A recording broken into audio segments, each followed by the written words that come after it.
Yine coştu insanlar, yine coştu bu millet. Bu nasıl bir yaşam tarzı, bu nasıl da bir illet. Herkes her şeyi biliyor, gel de sözünü dinlet. Derdimi bile dökemeden daha geçirdim cinnet. Yine coştu insanlar, yine coştu bu millet. Bu nasıl bir yaşam tarzı, bu nasıl da bir illet. Herkes her şeyi biliyor, gel de sözünü dinlet. Derdimi bile dökemeden daha geçirdim cinnet. Sustum, konuşmam artık, hiçbir şeye karışmam artık. Sükût altınmış anladık.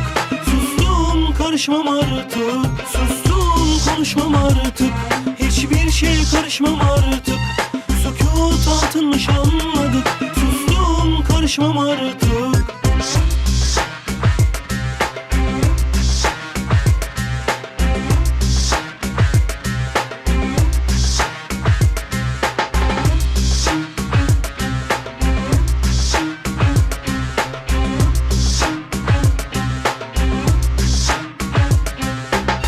Öyle bir kaybolduk ki bulamıyorum.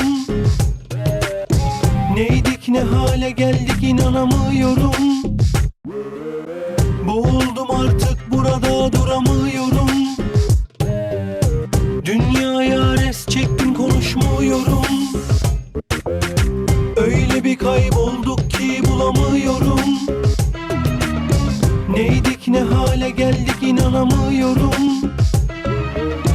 Boğuldum artık, burada duramıyorum. Dünyaya çektim, konuşmuyorum. Sustum, konuşmam artık, hiçbir şeye karışmam artık. Sükût altınmış anladık. Sustum, karışmam artık. Sustum, konuşmam artık, hiçbir şeye karışmam artık. Sükût altınmış anladık. Sustum, karışmam artık.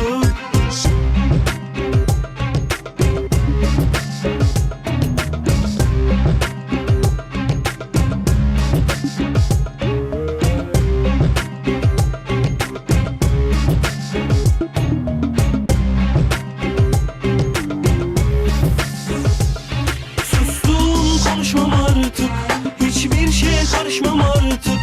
Sükût altınmış anladık. Sustum, karışmam artık. Sustum, konuşmam artık, hiçbir şeye karışmam artık. Sükût altınmış anladık. Sustum, karışmam artık.